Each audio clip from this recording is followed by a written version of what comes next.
اس شہرت سے Coke Studio نے فائدہ اٹھایا، میں نے نہیں۔ اچھا یہ بتائیں کہ قوالی فوک ہے یا classical? Classical is a part of qawwali. Qawwali جو ہے ایک بہت بڑا گلدستہ ہے جس میں کلاسیکل بھی ہے، غزل بھی ہے، ٹھمری بھی ہے، گیت بھی ہے، سازینہ بھی ہے، سب کچھ یہ قوالی میں شامل ہے۔ قوالی کلاسیکل قوالی کا حصہ ہے۔ آپ نے اب تک کن کن شعراء یا صوفیاء اکرام کے کلام کو پڑھا ہے اور آپ کا اپنا پسندیدہ کلام کون سا ہے؟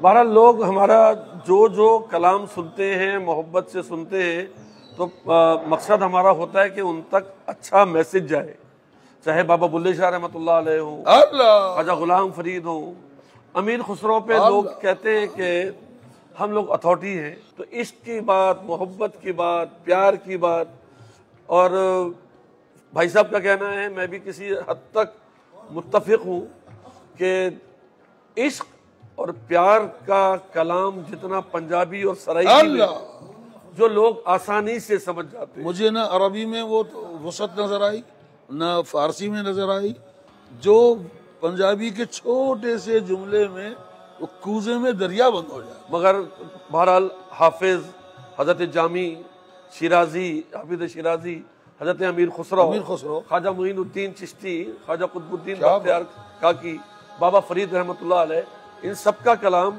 ہم لوگ پڑھتے ہیں۔ برصغیر میں صوفیاء اکرام کے ہاں محفل سماع اور پھر قوالی کی روایت رہی ہے جس میں ایک پیغام کا پہلو بھی ہوتا تھا، تو کیا یہ پیغام کا پہلو اب بھی قوالی میں قائم ہے؟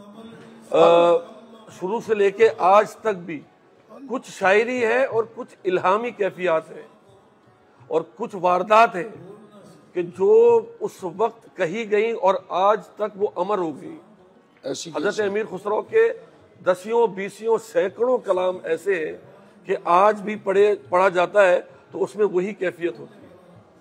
آج ہمیں فن قوالی کے سازوں میں تو تبدیلی نظر آتی ہے، تو کیا اس صنف کا انداز بھی کچھ بدلا ہے؟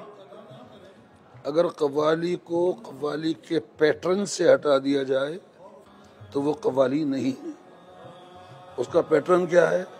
اچھا کلام، اچھی آواز، اچھا مضمون، اچھے سننے والے، سمجھدار لوگ، طالب علم۔ اگر ان میں سے کوئی بھی صیغہ کمزور ہے تو پھر وہ قوالی نہیں ہے، پھر وہ ہے کالی کالی زلفوں کے پندے نہ ڈالو، کالی کالی کالی۔ نہیں، قوالی ایک سنجیدہ فن ہے۔ کہ قوالی جہاں پر وجود میں آئی نا، وہ ایک خانقاہی انداز میں وجود میں آئی جب حضرت خسرو نے قوالی نام وجود میں لے کے آئے ہو۔ اس سے پہلے قوالی کا نام آپ کو کہیں نہیں ملے گا، سما تھا، اس سما کو ڈائلوٹ کیا انہوں نے اور وہ قوالی اس کا نام رکھا۔ تو جب وہ دربار نظام الدین اولیاء کے اندر اس کو متعارف کرایا گیا تو ان کے کلام بھی ویسے ہی تھے نا، قول قلبانہ، نقش گل ہوا۔ وقت کے ساتھ ساتھ لوگوں نے اس میں چیزیں ایڈ کی ہیں۔ ہم یہ کہتے ہیں اس کو آپ کچھ بھی کہو، قوالی نہ کہو۔ بہت سارے صوفیانہ کلام جنہیں پہلے قوالی کے صنف میں گایا جاتا تھا، آج وہ مغربی سازوں اور پاپ موسیقی کی طرز پر گائے جا رہے ہیں، تو آپ کی اس بارے میں کیا رائے؟ ایک ہوتی تھی محفل سما، ایک ہوتی تھی محفل قوالی، تیسری کون ہے؟ وہ ہے قوالی نائٹ۔ وہ ہے قوالی نائٹ۔ اس قوالی نائٹ میں خواتین و حضرات صرف نائٹ گزارنے کے لیے آتے ہیں، قوالی سننے کے لیے نہیں۔ تو جب وہ میرے بچے مجبور ہو جاتے ہیں ان کی فرمائش کے لیے، ان کی فرمائش پڑھنے کے لیے کہ جی یہ بھی پڑھ دیجئے اور وہ بھی پڑھ دیجئے، چونکہ انہوں نے اپنا ٹائم گزارنا ہے، وہ میسج لینے نہیں آئے۔ اور نتیجہ یہ ہوتا ہے کہ میں اپنے بچوں کو وہاں پر چھوڑ کر میں اچھا بھائی تم بچوں کھیلو، میں جا رہا ہوں۔ آپ نے فلموں کے لیے بھی موسیقی کی، تو کیا وہاں پر کمپوزیشن اور کلام کا انتخاب آپ کا اپنا ہوتا تھا؟ جو ہم نے فلم میں آئٹم دیے ہیں وہ سارے ہمارے قدیم آئٹم ہیں، جس میں فلم کا ذکر کر جی ہاں، جیسے انڈین فلم میں ایک ہمارا وہ کنگنا آیا تھا، تو وہ ایک ٹاپ موسٹ آئٹم ہے کوک اسٹوڈیو کا۔ انہوں نے اس کو سنا اور جو اس پہ راگ راگنی اور جو اس کے اندر ردم استعمال کی گئی وہ ان کو اپیل ہی اور ہم نے وہ دی. گھرناری گواری حضرت امیر خسرو کا کلام دیا. ایک دو آئٹم اور بھی جو ہم نے دیے, تمام وہ آئٹم دیے جو ہمارے خاندانی ٹریڈیشنل اور ڈیووشنل. تو کیا قیام پاکستان کے بعد آپ نے کبھی بھارت جا کر پرفارم کیا اور لوگوں کا کیا رسپانس ملا وہاں پر؟ میں بے شمار مرتبہ بھارت گیا اور اب بھی شاید کبھی اگر موقع ملے, کیونکہ آج کل تو وہاں کے حالات صحیح نہیں ہیں ہمارے لیے, تو وہاں پر سننے والے بھی اچھے ملے. خصوصاً اصل قوالی کے جو طلبگار ہیں, جو خواہش مند ہیں, جو ہندوستان میں نہیں ہے, تو اس لیے گورنمنٹ آف انڈیا اور منسٹریز آف کلچر وہ ہم کو خاص طور پر یہاں سے بلاتے ہیں. ایک بات اور, تقریباً لوگوں کو پتہ ہے جو ہماری ٹریولنگ رہتی ہے دنیا میں, لندن ہو, امریکہ ہو, کینیڈا ہو, سینٹرل ایشیا, جہاں بھی, تو اس بات کو میں 2-3 دفعہ سے ضرور بتا رہا ہوں کہ اوور دا ورلڈ جہاں بھی ہمارے شوز ہوتے ہیں وہاں پر ہندوستانیوں کی تعداد زیادہ ہوتی ہے.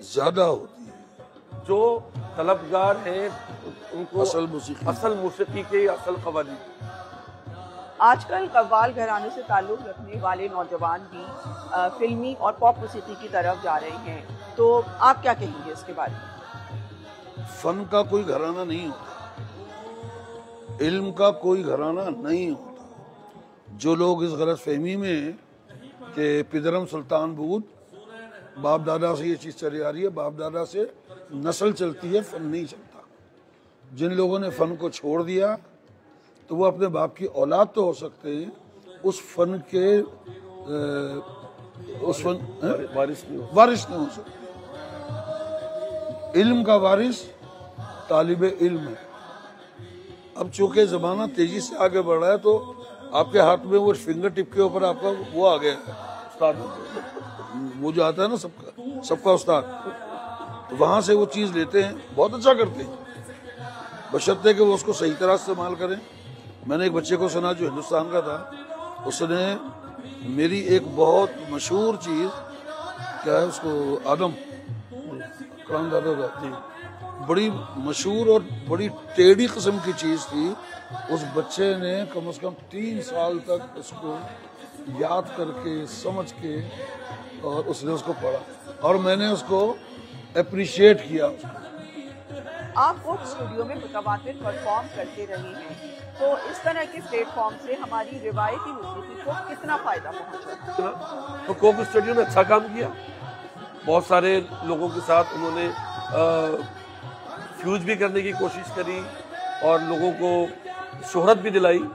ہم نے جو کام کیا, جتنے بھی آئٹم ریکارڈ کیے, ہم نے کوشش کی کہ ہماری جو موسیقی کی بقا ہے وہ برقرار ہے. آخری ایک جملہ کہتے ہوئے ختم کروں گا میں, کہ اللہ تعالیٰ نے اپنے کرم سے, فضل سے جو شہرت ہم کو دی ہے, میرے والد صاحب قبلہ, میرے والدین وغیرہ وغیرہ کے جو شہرت ہم کو دی ہے, وہ اس شہرت سے کوک اسٹوڈیو نے فائدہ اٹھایا, میں نے نہیں. میں کوک اسٹوڈیو سے پہلے بھی اتنا ہی مشہور تھا اور آج بھی اتنا ہی مشہور ہوں.